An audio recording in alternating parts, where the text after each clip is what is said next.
What's up, everyone? Welcome into the All 22 NFL podcast, the official podcast of the All 22 fantasy football platform.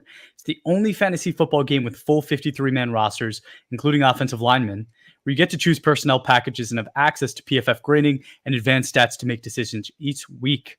To learn more and sign up, go to all-22.com. Ray, I think this is the first time we've ever been live, man. This is going to be a new experience for us. So I think I'm going to need some help from you for the people out there listening in right now. If you want to drop a comment, we will be on the lookout for it. That's, Ray, what I'm tasking you with. Oh, So, okay. Great. Every once in a while, just put a hand up, be like, we got one, and we'll talk about it. All right. But it's been a really difficult road for injuries. We talked about that. And this week, maybe the most devastating injury to an NFL team, but to all of your all 22 teams that had this player.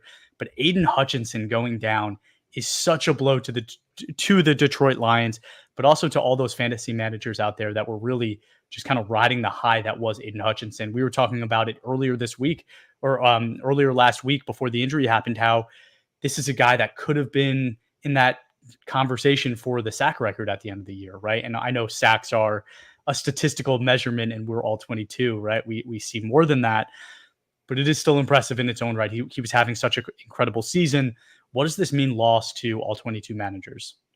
Yeah, it's brutal. The overarching question all year that was answered by now was, is Aiden Hutchinson a superstar? And he proved himself to be a superstar.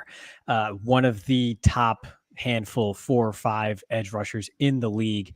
And he cemented himself in that status. He was winning you your weeks in all 22, putting on crazy impressive performances. And the play that he got hurt on was another just immediate pressure and great rush by him, which is just fitting for the type of player he is. But it's a really devastating injury. That's ugly. We've seen it, a few times throughout the years and in sports to that degree. So, you hope for a full recovery and, a 100% return next season, but it's a huge blow for the Lions. It's likely a huge blow for your all 22 teams as well. And it's not one that you can just replace by going out and trading for another player at the position. Sure, perhaps there are some names out there that you can get in the trade market that are quality players, but unless, and I guess this is the only possible name that kind of fits into that bucket, unless Detroit goes and gets a Max Crosby, you are, suffering a significant downgrade at that spot, which is the most important spot on that defense. For the Lions, it's a huge loss unless they can, recover with a Max Crosby trade of some sort. And then for your all 22 teams, you're likely not going to find anybody on waivers or anything. You got to make a trade if you're a contender and you really need to shore up that spot for the remainder of the year. That's the only route you can go to actually solidify your top edge rusher spot. People watching us, if you can, in the chat, drop the player that you're looking for, right? If Aiden Hutchinson was on your team, he goes down, who would be the player that you would go out and get? I think there are a few names, right? I think Joey Bosa is one. We talked about TJ Watt, right? Some of the older edge rushers that are still performing at that high level. Those are the guys really that are the only players potentially that you can get that can be somewhat of a replacement for you for Aiden Hutchinson that won't cost you the farm, right? Because the only players in the NFL right now at edge that are young enough and playing at that level is, maybe Nick Bosa and Micah Parsons. And, you take a slight step down with Will Anderson, right? Like there aren't that many. We're talking about a guy this year, right? 94.9 defensive grade, 95 pass rushing grade, 8 sacks already, 29 hurries. Like this is an elite level talent. This is what he was doing this year. It really is a hard blow, but thank God he's only 24 years old. So there will be some chance of a bounce back for Hutchinson. If not this year, hopefully, he's back early next year and he's up and running. There was also 2 massive trades this week at the receiver position. First, Davante Adams goes from the Raiders to the Jets to pair up again with Aaron Rodgers. I think this means more to Aaron Rodgers than it does anyone else. I think, the year Rodgers was having was a bit up and down. There were moments where you just saw him shine, that classic Rodgers throwing motion. It's all still there, right? A little bit of mobility issues, right? He's getting older. We all expected that. But nobody was really getting open the way that Rodgers is used to with a Davante Adams. Garrett Wilson is trying his best, but when your next best guy is Allen Lazard, it's tough. Yes, the running backs are good. Yes, the offensive line is slightly better than it was last year, but it really was missing that true separator on the outside to pair with Garrett Wilson. So I think that's a perfect fit. I don't think a second was too much to give either. But tell me what you think, Ray, and what does this mean for the teams out there that had Adams, had Rodgers? Who benefits the most? Yeah, that's a synergy right there to unite those two again. It's the old cliche, get the band back together. They can draw up secret plays with each other and kind of, go out in the dark, close their eyes and run routes and still complete 60% of their reps. But yeah, the Jets, for all the talent that they kind of had come together, and it wasn't the deepest of talent at receiver. We've always been cautious. I won't even say cautiously optimistic, because I think we just weren't optimistic when it comes to the Mike Williams edition in New York, because just with his injury history and what he's had to deal with, we weren't sure we were ever going to see prime Mike Williams again. So they had a hole beyond Garrett Wilson at wide receiver. Obviously, what better replacement could you have with better chemistry with Aaron Rodgers than Davante Adams? And Davante Adams is someone who can get open immediately off the line. He can get open quickly. So you look at a relatively big-bodied 30-plus-year-old receiver, and you don't think that's the case, but his release packages are just top-notch, up there with the other name we're probably going to talk about in a couple minutes at wide receiver in the league. So that chemistry is immediate. It's not like other midseason wide receiver trades in the NFL. They're going to hit the ground running. I think it's going to open things up for Garrett Wilson too. So it really is one of those, it's better for everybody type of situations. Even if maybe there's a slight dip in targets for Garrett Wilson, the quality of those targets is going to be better. He's not going to be the focal point of defensive attention, or as much of a focal point of defensive attention, because he still is Garrett Wilson.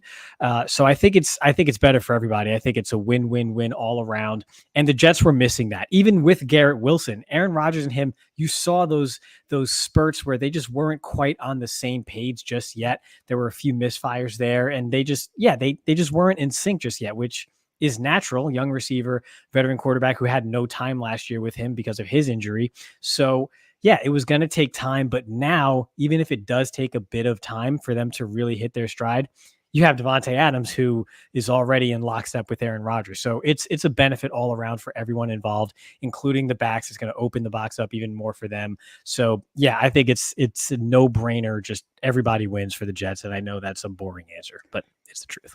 And everybody out there, just remember, in all 22, right? It's not about targets and receptions. It's about every play. How you play on every play, right? Garrett Wilson does not need to get the ball in his hands to be an effective all 22 receiver. So like Ray's saying, the addition of Davante Adams, while it may steal some targets, hopefully opens things up for Garrett Wilson and makes him just the situation all around better. But I actually am more excited about the Amari Cooper trade than the Davante Adams trade, because I think realistically, the Bills are in a much better position to make a postseason run, right? And they've done that to this point with basically very little at the wide receiver position. And Amari Cooper, as much as I've been kind of grilling him all year for maybe underperforming, the last few years he's been the best he's ever been, right? And this is the best quarterback potentially he's had in several years. I want to say ever, but I don't know if that's easy, technically true, because he did play with Dak. I like Dak, but Josh Allen really is, maybe top 3 quarterback in the NFL right now. You could say that. You could say that about Allen. Yeah. So I think it's fair, right? This is like ideal situation for Amari Cooper, but it's also ideal situation for Josh Allen, right? He needed a difference maker at receiver. They get rid of Stephon Diggs, and Amari Cooper might slot in there. And while he's kind of a little bit different style receiver, can maybe be even better in this offense. So I am ecstatic about seeing what Amari Cooper can do for Josh Allen and all around that Bills offense. And then obviously your all 22 team. Yeah, and Amari Cooper's done this before. He was traded mid-season to the Cowboys a few years ago. Was it 2018 or 2019? I think it was 2018. Traded mid-season to the Cowboys, I think before week 5. And, after a week or so hit the ground running there and made a huge impact on their offense. So this isn't a new frontier for Amari Cooper either, headed to a new team in the middle of the season.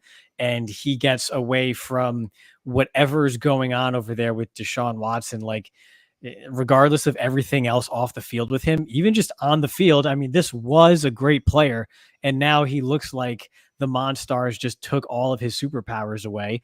And we just strictly talking about the quarterback, we have no idea what happened to that guy, but he's not at all the same player he was 3-4 years ago. So for Amari Cooper to get away from that situation and to a quarterback as great as Josh Allen and to have a great play caller over there as well in Brady. So I think overall it's another win for him. And again, the Bills offense was already humming. You have Dalton Kincaid who can get some, target hogs, if you will, and kind of open up in the middle of the field. But now you add Amari Cooper to that mix and you have, two threats on every play that no matter what's called can get open. They can move the sticks on 3rd and 7, 3rd and 8. That's where Amari Cooper shines. And now he's just away from the shackles of Cleveland and Deshaun Watson. And he can, no pun, he can now just, I guess, show us the player that we thought Cleveland was getting a couple of years ago before everything around him fell off a cliff. Yeah, no Diddy on that one for sure. Yeah. Let's jump into week 6, talk about some of the performances, and we're just going to highlight a few. If you want to go see the complete list, head to our Twitter page at all22_PFF, and you can see that whole list there. But let's just talk about a few, and I want to start off at quarterback because it was a big week. We talked about how a couple rookie quarterbacks were getting their first start with Drake May and Spencer Rattler. They both performed pretty well, right? Like I don't think either of them were lightning or like blew the top off of expectations, but they both played relatively well. Let's start with Rattler, who had a pretty good game, but all in all, right, it was kind of what we talked about and what we expected. There were flashes, there were big plays. He used his legs in a way that showed that he has athleticism, but there's still just kind of too much turnovers, too many risky plays. And it wasn't enough to help them win the game either, right? And I think at the end of the day, that's what the Saints really need, is a difference maker to help them win football games. And it wasn't him, right? I know they were in the running to get Devontae Adams as well. And I wonder if losing that game with Carr still out, they said that's too much of a big investment to make when we don't even, we're 2-4 now. Yeah, and the Saints, I mean, they're dealing with their own injuries, obviously not just at quarterback, but the offensive line. The situation is not as good as it was 3 weeks ago for anybody under center. I think all you wanted to see, or still do want to see, but I'm not sure you're going to quite get, is you want Spencer Rattler for the next 2-3 weeks, however long he has, to show you something that you can look for beyond this season. Let him show you something that there's some potential there that you can look forward to in 2025 and 2026, post Derek Carr era. That didn't happen last week, and okay, it's his first action, his first full game action, so that's fine. You don't want to, crucify him for that, but I'm not sure you saw enough flashes and enough moving away from some of the drawbacks that we saw to his game in college, as far as being a bit turnover prone and putting the ball in harm's way at times. You wanted to see that limited a bit more than I think it was. So yeah, you're going to have to see him for however long he has. He's got to step up and be better than he was last week if you want to consider any sort of future for him as a starter in the NFL. And not sure it's off to the best of starts already tonight. It's obviously still early here, first quarter between Broncos and Saints. But you need to show something, and we're still waiting to see it. We're still waiting to see that star shine bright enough to consider something moving forward. We haven't seen it yet. Right, but the real star of that weekend was Drake May, who had a bit better of a performance, and it wasn't great, right? It wasn't great, but it was a good performance. Let's just talk about again, right? That is probably the worst offensive line in football. Even their best offensive line weapon, they've moved all over that line. Michael Onwenu, and it just hasn't been great, right? It hasn't been great. But he threw for 243 yards, 3 touchdowns, 2 interceptions with a 60.7 offensive grade. He showed what he can do, right? He had a big time throw, but he still had 2 turnover worthy plays. So definitely need to correct that balance. Average depth of target was really low, 5.8, and his time to throw was over 3 seconds, 3.07 seconds. I think he took 4 sacks. So again, this is like a really tough situation. So I'm not going to look into it too much, and I'm not going to grill him too much. But he kept his poise, right? And when he needed to make a couple throws, even if they were routine touchdown passes, right, that anybody could have made, he still made them. He still ran the offense, and he kept them competitive against a really difficult Houston defense. I liked what I saw against Drake May, and I'm definitely excited to see a little bit more.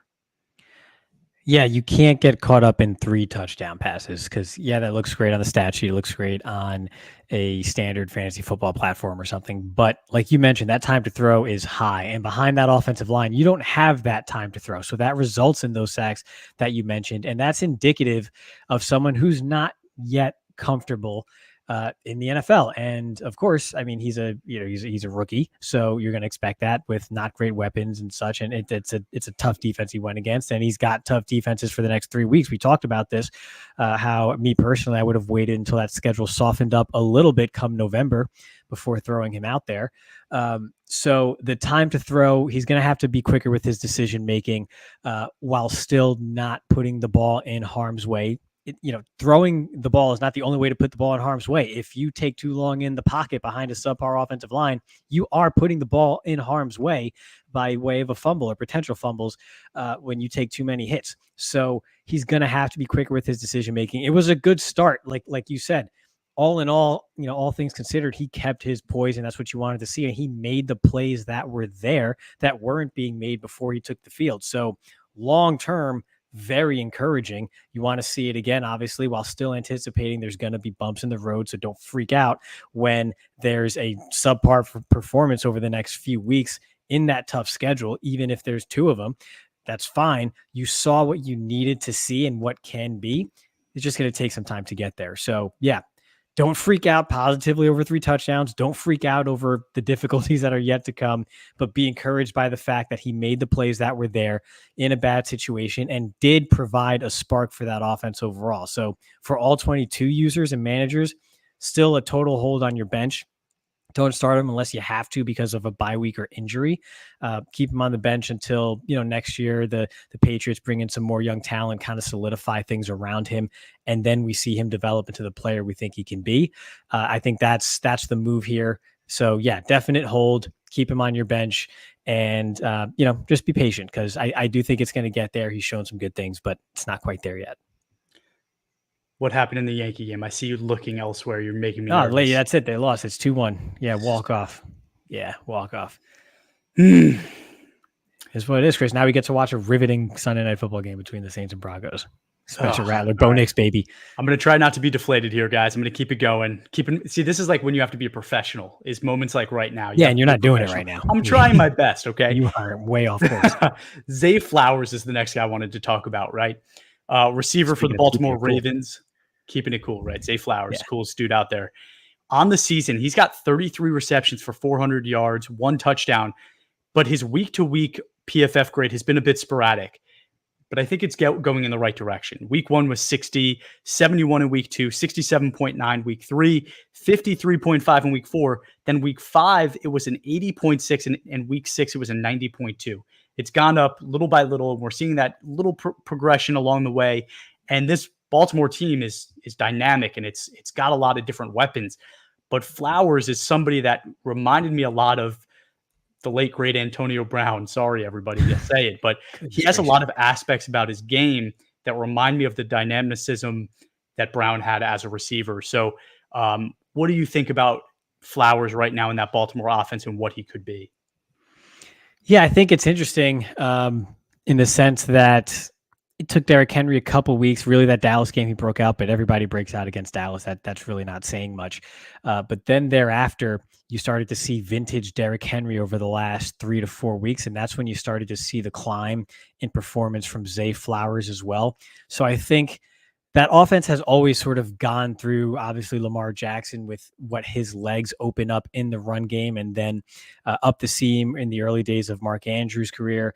And now what we're seeing here, where it's not just Lamar Jackson's legs opening up things through the air anymore, but now it's the threat of Derrick Henry. And when he gets going downhill, and defenses now have to account for really 2 game-breaking talents in the backfield before you consider anything that threatens the 3rd level of your defense. And I think that's where now Zay Flowers is going to feast and take advantage of. So as long as Derrick Henry is humming, and then Lamar Jackson is just Lamar Jackson, he is who he is, and he's going to be that guy, then yeah, Zay Flowers is going to be in advantageous situations every single week. And so it's almost a layup for him to take advantage of it. So yeah, as long as that running game is humming, Zay Flowers is going to be the biggest beneficiary of that. Cool. And then going to some of the offensive linemen, because there are a couple names on here, right, that I want to just shout out. Trent Williams, Hall of Fame, first ballot, is what, 40 years old at this point, almost 40 years old. Season leader in PFF grade for an offensive tackle on the season, 89.5. Guard. We talk about Quentin Nelson all the time. He is back, dude. He is finally back. 87.3, leader of the season at guard. And then Creed Humphrey, again, like we're just talking about the greats here. 93.7, season leader at center. It's a great group. I'm really excited about it. But let's not talk about the best guys. I want to talk about a guy that's actually very concerning to me. And it's actually two guys, but it's both of the tackles for the Cincinnati Bengals at this point. And specifically, the one I have written down here is Orlando Brown Jr. with a 60.8 grade. But it really is both of them. It's him, it's Amarius Mims. They look like train wrecks. And when you're watching Joe Burrow and what he's been trying to do for that offense, I'm sure all of you Joe Burrow owners out there are just banging your head against the wall every week because he's doing a lot. There's a lot on that man's shoulders, and he's trying his hardest. And Orlando Brown and Amarius Mims look like they're just a door opening and closing every snap, letting guys rush through, constantly under pressure. And those are guys that I'm sure a lot of people are depending on either to be the future of their position or to be the current guy. How do you deal with having Orlando Brown Jr. or Amarius Mims on your team right now? The frustrating one is Orlando Brown Jr. because you weren't expecting Amarius Mims to have a big role here. And he started, 8 games in college. So he was always a project. He has arguably the greatest frame ever for an offensive tackle, and that's great. But started 8 games in college and also had quite a few too many injuries considering the lack of playing time that he had in college. So that's always an overarching concern with Amarius Mims, even if he gets toward his ceiling from a pure talent perspective. But yeah, this is why the Bengals lost some games they shouldn't. It's not Joe Burrow. It's what's been around him. So for Amarius Mims, you just got to be patient, and it's hard to be patient when it's an offensive tackle and the result of those growing pains are hits to your quarterback or rush plays or potential big plays that are not had because of a lack of quality protection and a lack of a good pocket for your quarterback to deliver from. But that's just one of those deals where, hey, it's the NFL, injuries happen. You have a young guy. He just has to get through it. The only thing that can fix it is time, with the caveat that, again, he's not leaning on bad habits in order to survive out there, because that can cause some long-term issues for a player like Amarius Mims, which is the concern. But my counter to that is the guy played 8 games in college or started 8 games in college. He doesn't really have many bad habits at all. He doesn't have any habits, really. He's just a complete ball of clay. And the Bengals had 2 6'7", 6'8" offensive tackles to start the year that, share the similar type of frame to Amarius Mims. It was a great situation for him to walk into. But now that he's thrust into the lineup, yeah, it's just sink or swim. And he's kind of barely swimming, I guess. Yeah, it's just one of those things you just have to deal with. Orlando Brown Jr. kind of always been a bit inconsistent through his career. It's just that the high highs kind of overshadowed a lot of the low lows from a player like that. So yeah, he was always, the end result was always a consistently top 25-ish tackle in the league. But week to week, he wasn't always the most consistent player. And we're seeing that play out here. Started off okay, had a decent game against Carolina, obviously, and then 2 clunkers between the Ravens and the Giants. So he has to get back on track. There's no doubt about it. You want to be paid as a franchise tackle, you got to perform like one, and he hasn't yet. So for Amarius Mims, it's time. For Orlando Brown, it's just, dude, you gotta do what we paid you to do. There's really no way out for the Bengals. They just got to ride through it.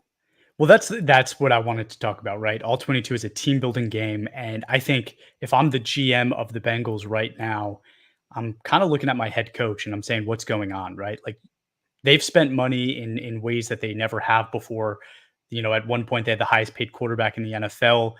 They paid some offensive linemen. They've paid receivers. They paid, an edge rusher. And, they didn't pay receivers, but they have 2 of the best receivers, right? I think the GM has done a good job putting the talent there.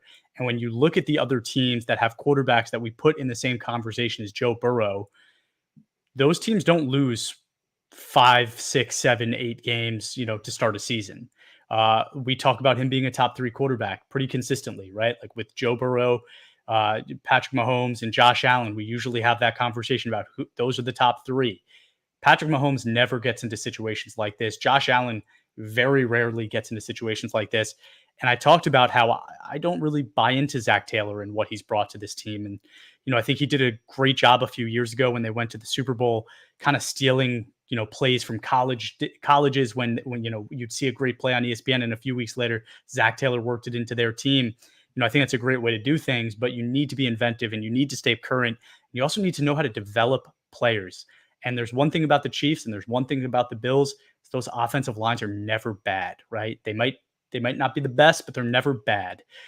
Defenses are always strong, right? So why aren't the Bengals figuring it out? And now the Bengals GM is in a really difficult situation because he now has to decide, do we keep T. Higgins? Do we try to sign him to a long-term extension? Or do we try to flip him either for that offensive tackle that can fix this thing or for the draft picks for us to then go and replace either T. Higgins or the offensive tackle? And I think it puts them in a really difficult position because I don't think they need to be. I think they have the pieces on that team to be successful now. And honestly, I do think it's falling on Zach Taylor to figure it out. Yeah, but look at the bright side. This is still way better than Jonah Williams. So, I mean, that's a positive. Like, you're going in the right direction when that's your starting point. Yeah, no, it is. Yes, it is. Let's not go there. Okay. As a Jonah Williams but is it drafter who didn't really like him, but yeah. Yeah. So you got that to look forward to. And I think the that's the GM. is, yeah, it is. And even in their Super Bowl run, I mean, they made it there relatively in spite of their pass protection. Right. And so they're just going to have to do it again. So this is nothing new for Joe Burrow, but maybe this is why Joe Burrow is still banged up and he's flexing his hand and his wrist and his forearm and everything else before games now. And you obviously don't want to see your quarterback breaking down. So I agree. It's something they got to fix here, but it's not something they're not used to. So they got to go out there and just, that's it. It's week 7. There aren't many, lifelines to pull out here, levers to pull. There's no lifeboat coming to save you. You just got to swim to shore at this point. So yeah, just do it. It's a long season. Let's jump to the defensive side of the ball. And I wanted to shout out your boy, Travis Jones, again, with another great performance, 83.7. Edge rusher, we talked about Aiden Hutchinson and the great performance he was putting on before the injury. But Will Anderson also just 91.2, showing out again. And Chase Young on the other end has really struggled this year, 47.9 grade this week. I think it's been a lot of 50s throughout the year. So definitely concerning there for Chase Young. I think at this point, it might be time to cut bait with the Chase Young. Linebackers, it's still the Fred Warner show. He's still the season leader, 92.6. But I want to talk about what's going on with Roquan Smith. And I don't really know the answer, but 43.2 grade this week. And it's been a lot of bad. I don't have the numbers in front of me at this moment, but it really has been a lot of bad. We talked about the other guy, Patrick Queen, leaving that team and how Roquan Smith kind of held him up, right? It made him worthwhile almost at a certain point. But what's happening now with Roquan Smith? I know we have to dig into the All-22 tape. I don't know if we have the answers in front of us at the moment, but I think it's something we need to figure out. I think the easy answer when it comes to something like this is just because linebacker. I think that's really all it comes down to, is that linebackers are under attack, and this is just part of the variability for pretty much everybody who's not named Fred Warner at the position. Even someone as good as Roquan Smith, it's just one of those deals where it just comes with the territory. And this is why I think the strategy that we see a bit more often here is just, you'll see 7 or 8 linebackers on one All-22 roster, for example, because you might just have to play matchup dependent football at this position each and every time. Because when a linebacker goes up against the Buffalo Bills in week 4, no matter how good, you are, that's a tough offense. You have a mobile quarterback that just kind of really puts you in conflict, stretches you thin, and that's tough to overcome, right? His worst games were against the Chiefs and the Bills and the Washington Commanders. So you have Pat Mahomes, Josh Allen, and then a mobile quarterback and rookie phenom in Jaden Daniels.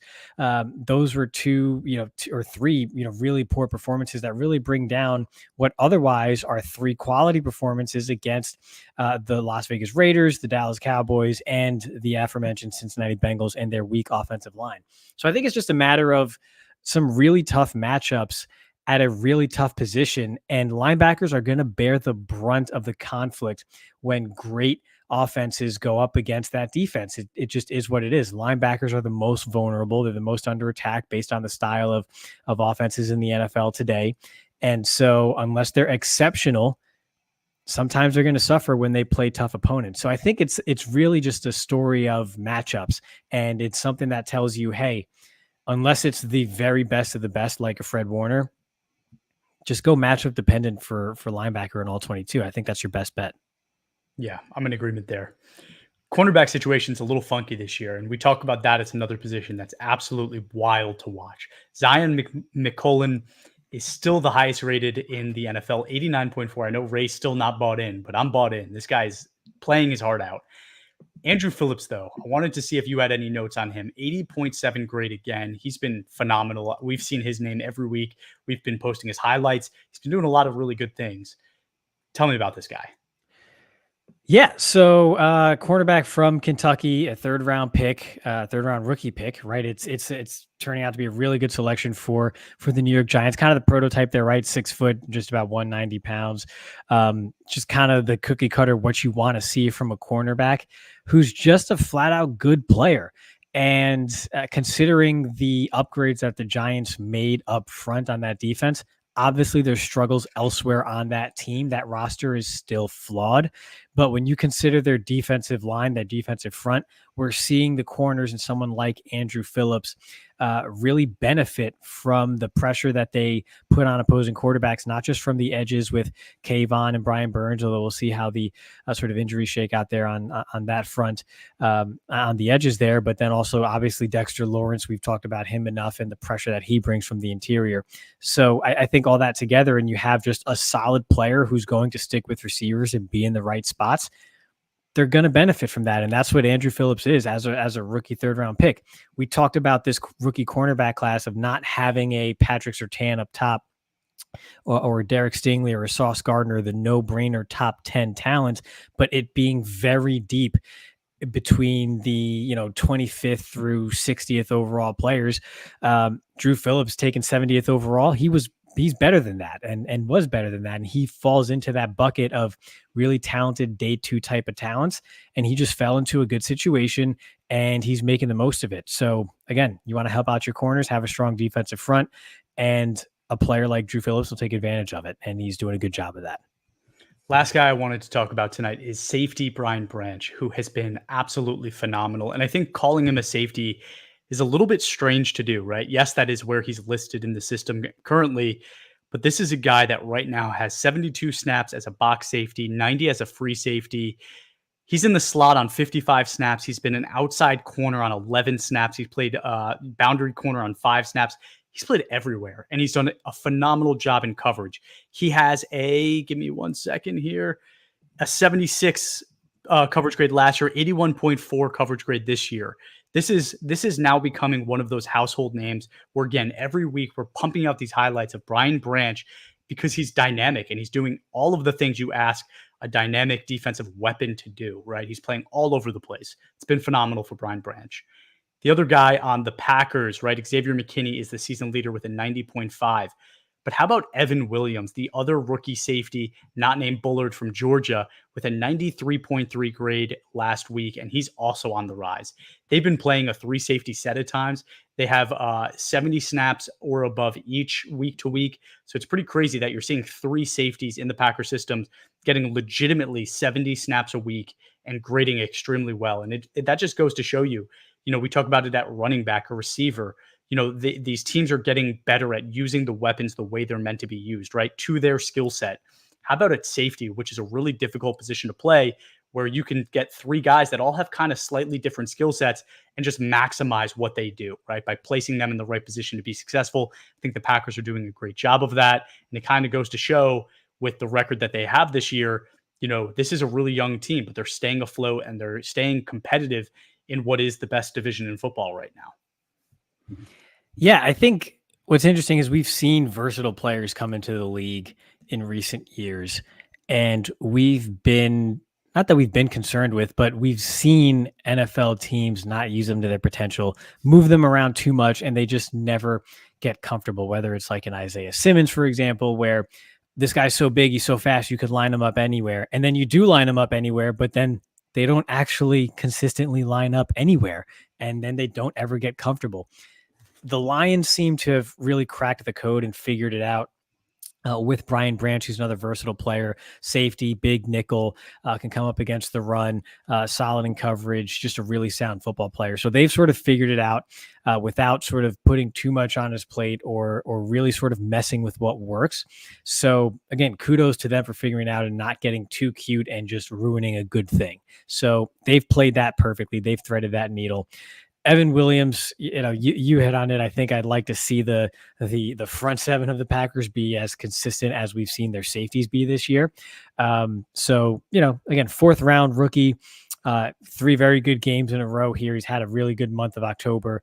You kind of want to see it just to make sure it's not a flash in the pan moving forward. But yeah, that's a name to keep an eye on. And again, given the scarcity of good safeties in the league today, it's probably someone you want to pick up in an all-22 league quickly, because what's the risk, right? You hold him for 3 weeks and it turns out to be a flash in the pan, then that's fine. You drop him and, you just kind of have that constant bottom of the roster churn unless you hit on a guy like that and now you have a long-term answer. So I think it's perfectly sound. You're not jumping the gun too early by picking up someone like Evan Williams and just seeing how things play out. Amen. All right, everyone, go enjoy. You got Denver, New Orleans playing right now. It's 13-0 Denver. Was a little bit of snore fest, but it looks like it's picking up some steam. Javonte Williams got a touchdown in there. If you haven't yet, give us a follow on Instagram, Facebook, Twitter, and TikTok at all22_PFF. And give us a review wherever you watch or listen to your podcast. If you're watching right now, go ahead and drop a review. Give us a little thumbs up. It really helps us out and gets us some more views. So appreciate everybody again tuning in. Have a great night.